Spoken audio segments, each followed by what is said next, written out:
আমার ছেলে প্রথমে কোনো জায়গায় গেলে চুপচাপ বসে থাকে 4 থেকে 5 মিনিট, এই তো দেখেন শান্ত হয়ে কি সুন্দর বসে রয়েছে। আমি আজকে দুপুরে রান্না বান্না করে অফিসে খাবার নিয়ে চলে আসলাম আমার হাজবেন্ডের জন্য।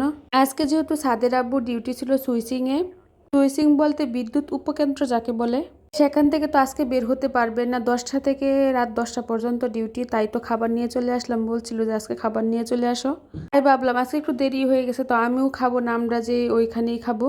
আমি এখানে ভাত নিয়ে গেছিলাম আর মাছের ঝুল করে নিছিলাম, আরও নিছিলাম মাছ ভাজি করে, আর ভিন্ন স্বাদের আলুর ভাজি রেসিপিটা দেওয়া আছে অলরেডি।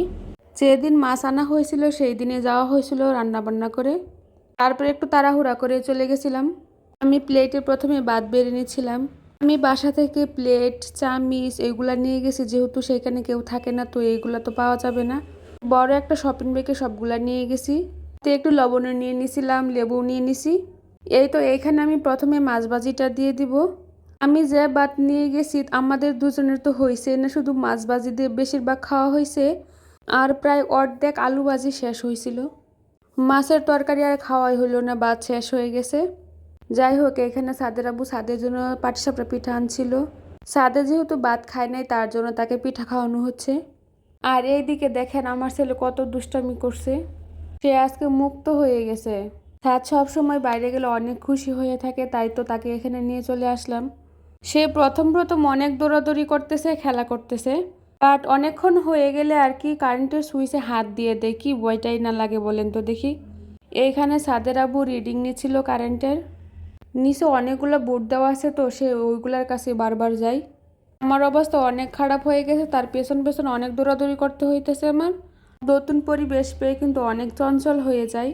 এগুলোতে নিচে কারেন্ট নাই, এমনিতে সে খেলা করতেছে। আমার ভিডিওটি যদি আপনাদের কাছে ভালো লাগে অবশ্যই লাইক কমেন্ট করবেন, ফলো দিয়ে পেজের পাশেই থাকবেন। তাকে তো তার আব্বু চেয়ারে বসাইতে চাইছিল কিন্তু সে চেয়ারে বসে থাকবে না, নেমে পড়বে। যাই হোক, যেহেতু সে অনেক দুষ্টামি করতেছিল তাই তো আমরা নিচে নেমে গেলাম। ওই রুমে শুধু কারেন্ট আর কারেন্ট, চারদিকে কোন সময় কোথায় হাত দিয়ে দেয়। তাই তো নিচে চলে আসলাম। এটা হচ্ছে বিদ্যুৎ উপকেন্দ্র, এইখান থেকে বিদ্যুৎ চালু এবং বন্ধ করা হয়। আমি প্রথম যেদিন এইখানে যাই অনেক ভয় লাগছিল, মনে হচ্ছিল চারিদিকে মনে হয় শুধু কারেন্ট আর কারেন্ট। কিছুদিন আগে এই জায়গাগুলোতে অনেক সবজি চাষ করা হইতো, কিন্তু এখন এই বাই আর নেই। এখানে এই বাইরে এই পেয়ারা গাছটা লাগানো, কত পেয়ারা ধরছে। এখানে 2টা গাছ আছে, 2টা গাছ ভর্তি শুধু পেয়ারা আর পেয়ারা। এই দিক দিয়ে শীতের সময় অনেক সিম গাছ ছিল, ওই বাইরে সব কিছু লাগাইতো। এখন এই বাইরে বদলি হয়ে গেছে, এখান থেকে এখন আর কেউ চাষবাস করে না। এইখানে বাহারি ধরনের সবজি চাষ করা হইতো, মাঝে মধ্যে এখান থেকে অনেক সবজি নিয়ে যাইতো বাসায়। এখানে আমি পেয়ারা বাড়তে আসছি তো আমার ছেলে আমার পিছন পিছন চলে আসছে। এইবার আমার এখানে যে অনেক খারাপ লাগছিল, কারণ এইগুলাতে অনেক সবজি ছিল। এই তো এইখানে একটা কলা গেছে, একটা কলার ছড়ি ধরছে অনেক সুন্দর মাশাল্লাহ। একদিন আমি শীতের সময় গেছি, এইখানে অনেক সবজি ছিল, আমার একদম মাথা ঘুরে গেছে এসব সবজি দেখে।